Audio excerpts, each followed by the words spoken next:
नमस्कार मंडळी आज भव्यदिव्य ओपन बैलगाडा शर्यत मैदान पार पडत आहे कदमवाडी हिंद केसरी मैदान। तर मंडळाच्या कदमवाडी हिंद केसरी मैदानामध्ये आपल्याला प्रत्येक गटामध्ये प्रत्येक सेमीमध्ये काटाकीर आणि चांगलाच जबरदस्त लढती बघायला मिळाल्या। कारण की बैलगाडी शर्यत क्षेत्रामध्ये संपूर्ण टॉप नामांकित नंदी आजच्या कदमवाडी हिंद केसरी मैदानामध्ये आलेले आहे। तर मंडळी एक सेमीमध्ये चांगली जबरदस्त लढत बघायला मिळाली। सेमी क्रमांक 8 मध्ये आपला सर्वांचा लाडका लाखो दिलों की धडकन नवम हिंद केसरी बकासूर होता आणि बकासूर सोबत पिस्टन 22-11 होता। मंडळी सेमी क्रमांक 8 मध्ये बकासूरच्या सेमीमध्ये काटाकीर आणि चांगलेच डोळ्याची प्राण फिरणारी जबरदस्त लढत झाली।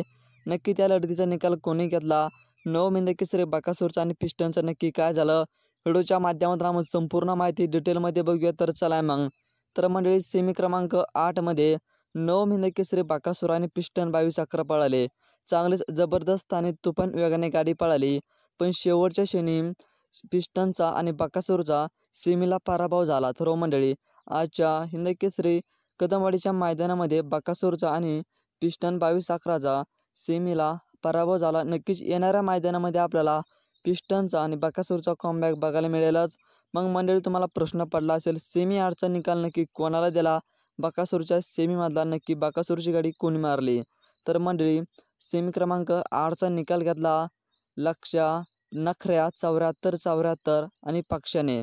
तर मंडळी नखऱ्या 74-74 आणि पक्षाने बकासूरच्या सेमीमध्ये पळून बकासूरच्या सेमीचा निकाल घेतला आणि फायनलला दानक्यामध्ये प्रवेश केला। तर मंडळी व्हिडिओ जर आवडला असेल तर एक लाईक करायला विसरू नका आणि येणाऱ्या मैदानामध्ये आपल्याला 100% आपल्या लाडक्या नवम हिंद केसरी बकासूरचा कॉमबॅक बघायला मिळेलच। बकासूरला येणाऱ्या मैदानासाठी खूप साऱ्या शुभेच्छा। आणि आजच्या मैदानामध्ये हार झाली, नक्कीच लाखो शर्यतप्रेमी नाराजच झाले असेल।